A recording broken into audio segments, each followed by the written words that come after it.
Hello everyone and happy First Chapter Friday.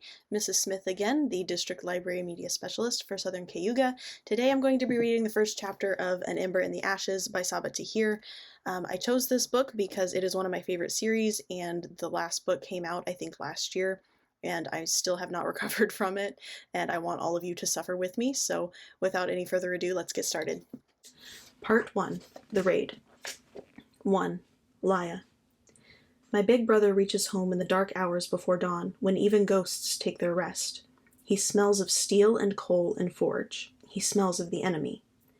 He folds his scarecrow body through the window, bare feet silent on the rushes. A hot desert wind blows in after him, rustling the limp curtains. His sketchbook falls to the floor, and he nudges it under his bunk with a quick foot, as if it's a snake. Where have you been, Darren? In my head, I have the courage to ask the question, and Darren trusts me enough to answer. Why do you keep disappearing? Why? When Pop and Nan need you. When I need you. Every night for almost 2 years I've wanted to ask. Every night I've lacked the courage. I have one sibling left. I don't want him to shut me out like he has everyone else. But tonight's different. I know what's in his sketchbook. I know what it means.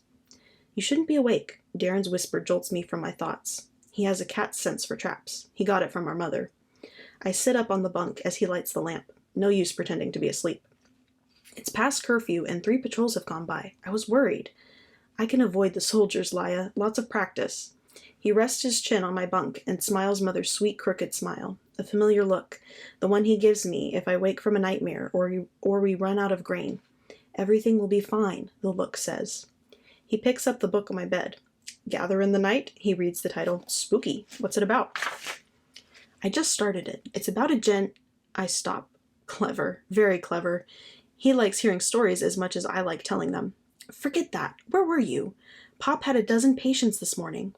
And I filled in for you because he can't do so much alone, which left Nan to bottle the trader's jams by herself, except she didn't finish. Now the trader won't pay us and we'll starve this winter, and why in the skies don't you care? I say these things in my head. The smile's already dropped off Darren's face. I'm not cut out for healing, he says. Pop knows that. I want to back down, but I think of Pop's slumped shoulders this morning. I think of the sketchbook. Pop and Nan depend on you. At least talk to them. It's been months. I wait for him to tell me that I don't understand, that I should leave him be. But he just shakes his head, drops down into his bunk, and closes his eyes like he can't be bothered to reply. I saw your drawings. The words tumble out in a rush, and Darren's up in an instant, his face stony. I wasn't spying, I say. One of the pages was loose. I found it when I changed the rushes this morning. Did you tell Nan and Pop? Did they see? No, but listen. 10 hells, I don't want to hear this.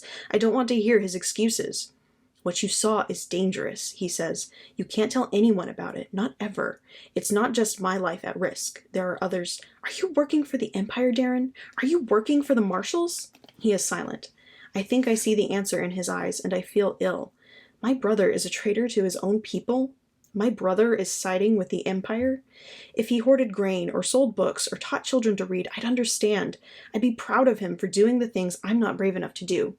The Empire raids, jails, and kills for such crimes, but teaching a 6-year-old her letters isn't evil, not in the minds of my people, the scholar people.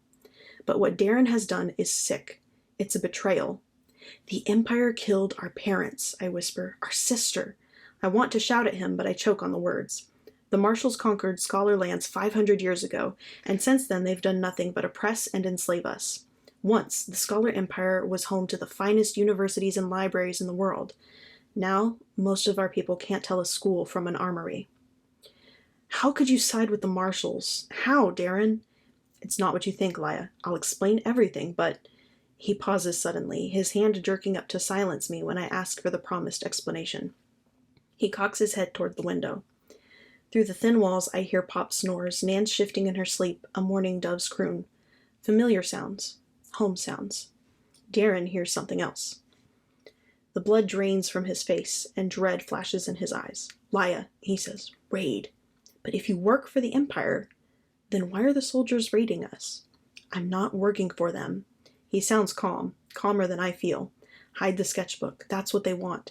That's what they're here for. Then he's out the door and I'm alone. My bare legs move like cold molasses, my hands like wooden blocks. Hurry, Laya. Usually the Empire raids in the heat of the day. The soldiers want scholar mothers and children to watch. They want fathers and brothers to see another man's family enslaved. As bad as those raids are, the night raids are worse. The night raids are for when the Empire doesn't want witnesses.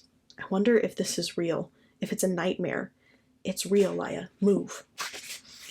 I drop the sketchbook out the window into a hedge. It's a poor hiding place, but I have no time. Nan hobbles into my room. Her hands, so steady when she stirs vats of jam or braids my hair, flutter like frantic birds, desperate for me to move faster. She pulls me into the hallway. Darren stands with Pop at the back door. My grandfather's white hair is scattered as a haystack, and his clothes are wrinkled, but there's no sleep in the deep grooves of his face.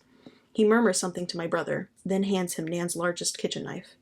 I don't know why he bothers. Against the serried steel of a Marshall blade, the knife will only shatter. You and Darren leave through the backyard, Nan says, her eyes darting from window to window. They haven't surrounded the house yet. No, no, no. Nan, I breathe her name, stumbling when she pushes me toward Pop. Hide in the east end of the quarter, her sentence ends in a choke, her eyes on the front window. Through the ragged curtains, I catch a flash of a liquid silver face. My stomach clenches. A mask, Nan says. They've brought a mask. Go, Laya, before he gets inside. What about you? What about Pop? We'll hold them off. Pop shoves me gently out the door. Keep your secrets close, love. Listen to Darren. He'll take care of you. Go. Darren's lean shadow falls over me, and he grabs my hand as the door closes behind us. He slouches to bend into the warm night, moving silently across the loose sand of the backyard with a confidence I wish I felt. Although I am 17 and old enough to control my fear, I grip his hand like it's the only solid thing in this world. I'm not working for them, Darren said. Then whom is he working for? Somehow, he got close enough to the forges of Sarah to draw, in detail, the creation process of the Empire's most precious asset, the unbreakable, curved skims that can cut through 3 men at once. Half a millennium ago, the scholars crumbled beneath the Marshall invasion because our blades broke against their superior steel. Since then, we have learned nothing of steelcraft. The Marshalls hoard their secrets the way a miser hoards gold. Anyone caught near our city's forges without good reason, scholar or marshal, risks execution.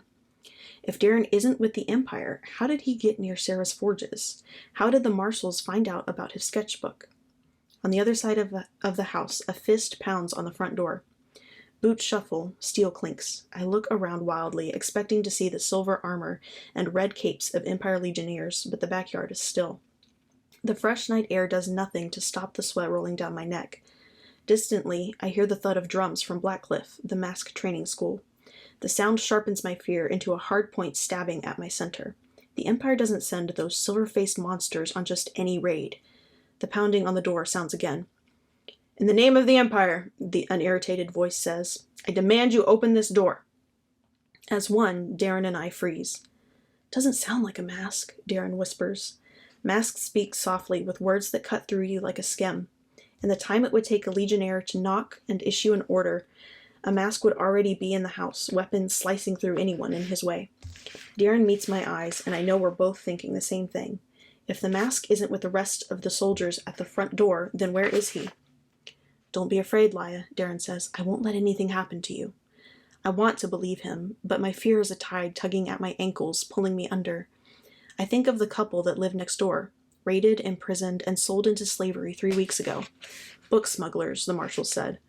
5 days after that, one of Pop's oldest patients, a 93-year-old man who could barely walk, was executed in his own home, his throat slit from ear to ear.